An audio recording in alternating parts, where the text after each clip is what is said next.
Welcome back to the Simple Cyber Defense, the podcast that makes cybersecurity easy to understand and attainable for everyone.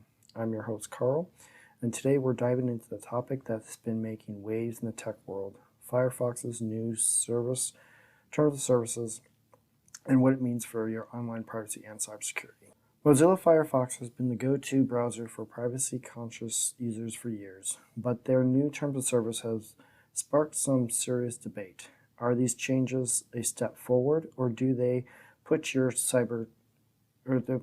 data at risk? Let's break it down in simplest terms. First, let's talk about what is actually changing. For the first time ever, Mozilla has introduced a formal terms of use document specifically for Firefox. This document lays out the rules of how Firefox handles your data, for what rights you have, and what Mozilla can do with the information you provide. One of the biggest changes is a license clause that says when you type something into Firefox, whether it's a search, a form, or even a note, you give Mozilla a worldwide royalty-free license to use that data. Now, Mozilla says that this is to improve their services and develop new features.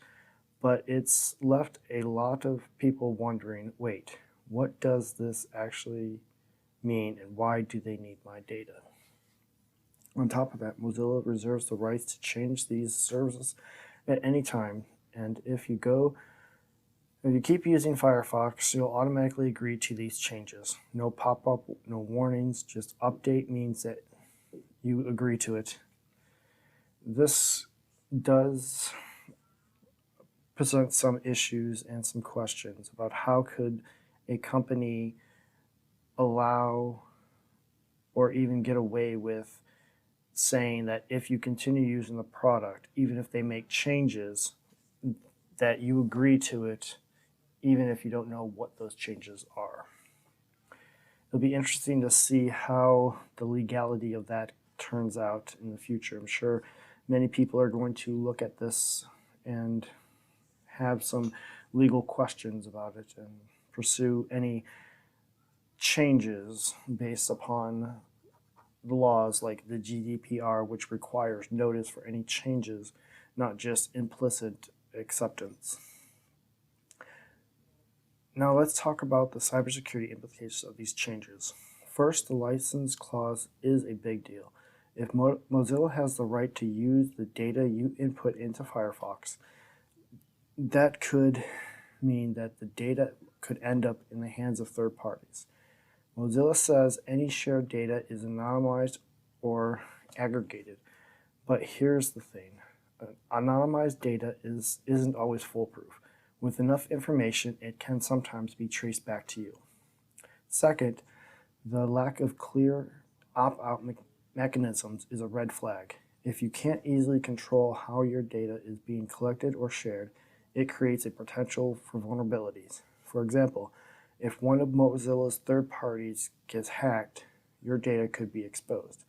Many of the data breaches have happened due to third parties, not necessarily from the main company. And a lot of our data that is exposed out there is due to third party exposure, not main companies. So what does this all mean for the user? If you are a Firefox fan who values privacy, these changes might feel like a step backwards. But let's be real, Firefox is still one of the better options out there when it comes to privacy. Compared to other browsers like Google Chrome, Firefox collects far less data and doesn't rely on targeted ads for revenue. That said, there are some steps you can take to protect your data. Review your settings. Head into Firefox privacy settings and turn off telemetry, crash reports, and other data collecting features. Stay informed. Keep an eye on updates to Firefox terms of use and privacy notices. Consider alternatives. If these changes still don't sit well with you, check out other privacy-focused browsers like Brave, Tor, or even LibreWolf. And remember, no matter what browser you use, always practice good cybersecurity habits, use strong password, enable two-factor authentication, and keep your software up to date. Now let's take a step back and consider Mozilla's perspective. Mozilla is a non-profit organization that relies on partnerships and donations to keep Firefox running. These new terms might be a way to ensure legal compliance, improve services, or even sustain revenue. But here's the thing. Firefox has built its reputation on being a champion for users' privacy. If these changes undermine that trust, it could hurt Firefox standing in the long run. So Mozilla, if you're listening, transparency is key. Help users understand why the changes are necessary and give them more control of their data. After all, cybersecurity isn't just about protecting data, it's about empowering users. Well, that's it for today's episode in Simple Cyber Defense. We covered Firefox's new terms of services and cybersecurity implementation and what it means for you. What do you think about these changes? Are you sticking with Firefox or are you exploring other options? Let us know in the comments below. And don't forget to subscribe for more simple, actionable tips to protect your digital life. And if you found this episode helpful, share it with a friend. And next time, stay safe and stay informed. This is Carl, signing off.